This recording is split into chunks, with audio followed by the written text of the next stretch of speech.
Bonjour les amis, alors un petit récapitulatif des 4C en termes de diamant vs pierre de couleur, je vais dire. Donc alors pour la première chose, donc pour la couleur, le diamant lui, priorité incolore, dépourvu d'impureté. Donc complètement incolore.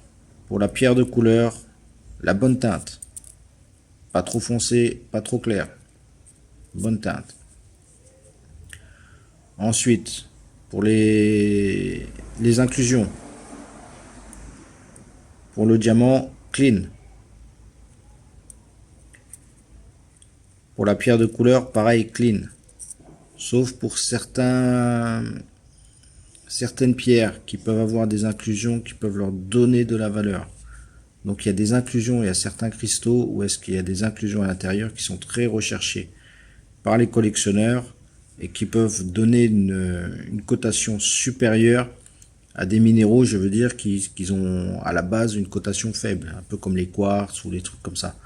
Il y a certains quartz qui sont recherchés par rapport aux inclusions qu'ils ont à l'intérieur. Ensuite, vous avez la taille. La taille, que ce soit pour le diamant comme pour la pierre de couleur. Chose très importante. Bonne proportion de la couronne, bonne proportion de la culasse. Que ce soit pour l'un comme pour l'autre. Bonne symétrie. Voilà. À partir du moment où vous avez une pierre qui a une bonne taille, des bonnes proportions, vous aurez ce qu'on appelle les éclats. Vous voyez, la lumière est réfléchie. Et elle est bien réfléchie, c'est-à-dire elle rentre et elle ressort au bon endroit, au niveau de la table. Et ça donne des beaux éclats, comme ici. Vous voyez, c'est ça qui attire l'œil en fin de compte. Quand vous avez quelqu'un qui a un diamant sur lui, enfin qui a un bijou sur lui avec une pierre, et que la pierre bouge, automatiquement elle va faire des reflets, des éclats. Et ces éclats-là qui vont attirer l'œil des personnes. Et pour finir, le poids. Le poids, c'est pareil.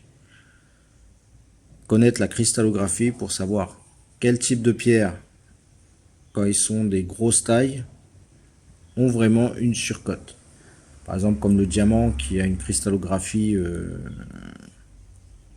les grosses tailles sont très rares. Comparé, je vais dire, pour les pierres de couleur, admettons le grenat ou le zircon ou le corindon, comparé par exemple au béryl ou au quartz ou au topaz ou au tourmaline. Donc bien connaître ça. Comme ça, à partir de là, vous pouvez être sûr que par exemple, si vous avez un grenat comme ça, je sais pas moi, spersatite, en valeur, il sera beaucoup plus cher que si vous avez, je sais pas, on va dire une citrine de même taille. Vous voyez, les prix ne seront pas, mais pas du tout les mêmes.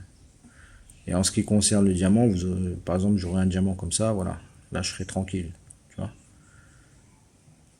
Mais bon, c'est pas le cas parce que comme je vous ai dit, moi je fais pas de diamant, je suis pas diamantaire. Si vous voulez vous former sur le diamant, allez voir des diamantaires, parlez avec des diamantaires, formez-vous dans le diamant. Parce que le diamant, comme je vous dis, il y a beaucoup de normes, il y a beaucoup de caractéristiques. On ne vient pas, on revend pas du diamant comme ça. Bon, il y en a certains qui achètent des diamants sur le net, sur des groupes, sur des trucs de vente pas trop chers et qui essayent de revendre un peu plus cher. Mais bon, comme je vous dis, dans le diamant aussi, il y a beaucoup de diamants synthétiques.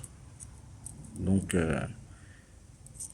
pour le diamant, moi je conseillerais de se rapprocher sur un professionnel. Même pour les pierres de couleur d'ailleurs. Hein. Vous avez des gémologues, des passionnés, des gens qui vont... enfin bref. N'allez pas voir n'importe qui pour acheter des pierres n'importe comment. Bon, voilà pour le petit récapitulatif. Après, je vais donc sur les vidéos, il y aura la provenance. Il y aura les synthèses. Il y aura aussi... petite vidéo sur les mineurs, parce que des fois je vois souvent beaucoup de choses où les gens ils parlent de choses qu'ils connaissent pas. Enfin bref, je vous ai fait un petit panel de vidéos à vous poster. Et j'espère que tout ça, bah, ça vous plaira. Bah, voilà. En attendant, abonnez-vous et commentez. Allez, à plus, ciao ciao.